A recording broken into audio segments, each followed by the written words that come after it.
Temptations are all around us. We cannot avoid temptations.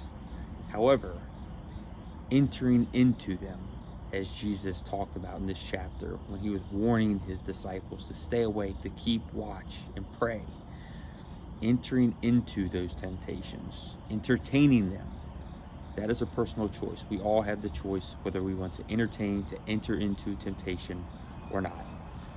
For example, I don't like to go out, especially at nighttime.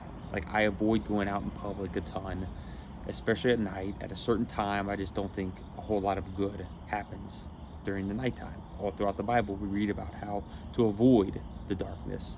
It's where things are in hiding, but bring it out into the light. There's nothing that you can't do at nighttime that you can't do in the daytime, right? But there's far more unproductive, maybe not the most morally right things you can do, or that people do during the nighttime, because it's in hiding, it's more secretive. And so I try to avoid certain times. Like, that's when I start to head home. If I do go out, like if it's for an event or a wedding, the latest I will try to stay out is 9 o'clock. I just don't think there's a whole lot of benefit in staying out later than that. And there's a couple of reasons. One, again, regarding temptation, there are more bad opportunities out there as the night goes on. I live very much a worldly life. I know what takes place when people go out and stay out late at night. Again, not a whole lot of value when I look back on the things that I used to do, the places I used to go to, and the people I was around, and the things I would entertain. Not a whole lot of value. And so I avoid staying out late. The other part is I like to wake up early. And so if I want to wake up early, that means I need to get to bed early. You know, I'm talking 4 or 5 on the weekends, 6 a.m. I'll sleep in till 6 on the weekends. But I need my rest, so I get to bed early. So I'm a morning person, avoiding the night. Not a whole lot of benefit to me. And so it was late at night when Jesus was praying in Gethsemane, and he was going back and forth, and he found his disciples sleeping, and he was getting frustrated with them. And he says, look, keep watch and pray. It was a matter of what they were focusing on. Jesus was saying, look, the flesh, it's tough to battle, but if you focus on me, my word, engaging in prayer, then you're going to be far less likely to stumble and to be tempted to enter into sin. But yet they couldn't keep their focus. Acknowledging, again, it was late at night, so they were tired, but they were not doing things to stay focused. They were not actively praying when Jesus really needed them to join him in prayer. And so I can imagine how frustrating that would have been for Jesus.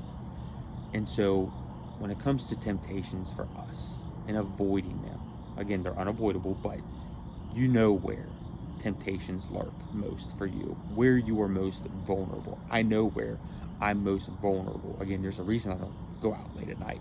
There's a reason I avoid certain places and people and things, to avoid the temptations, to avoid entering into the temptations, because the flesh is weak, as Jesus put it. And so the spirit, you do want that. Like, you may still want it, but the flesh will fail you. No matter how strong you are, we all have our areas where we are a little more vulnerable than we are strong. And so you know those areas. Avoid them as much as you possibly can. That's what's worked best for me. Things do spontaneously catch us off guard, right? That's why it's important to stay in his word as much as possible and meditate on his word. And not necessarily walk around with his word open. You can do that. But the more you spend in his word, the more you will learn of it. And it will be written on your heart and on your mind. And you'll be constantly thinking about it and what to do with every situation, taking every thought captive.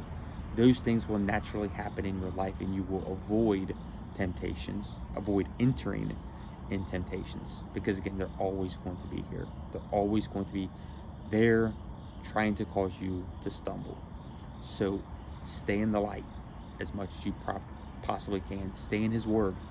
The more focused you are and the more time you spend in his word, the less likely you will stumble.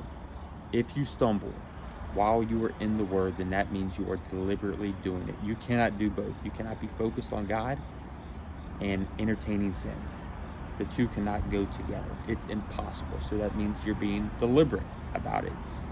But what I've discovered, the more time you spend with Him, the more of the things you'll want of Him, the things that He wants you to do, His ways, His thoughts, you're going to implement those more.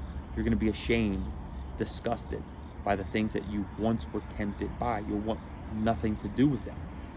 He will shape you into the person that He has created you to be as you spend more time with Him.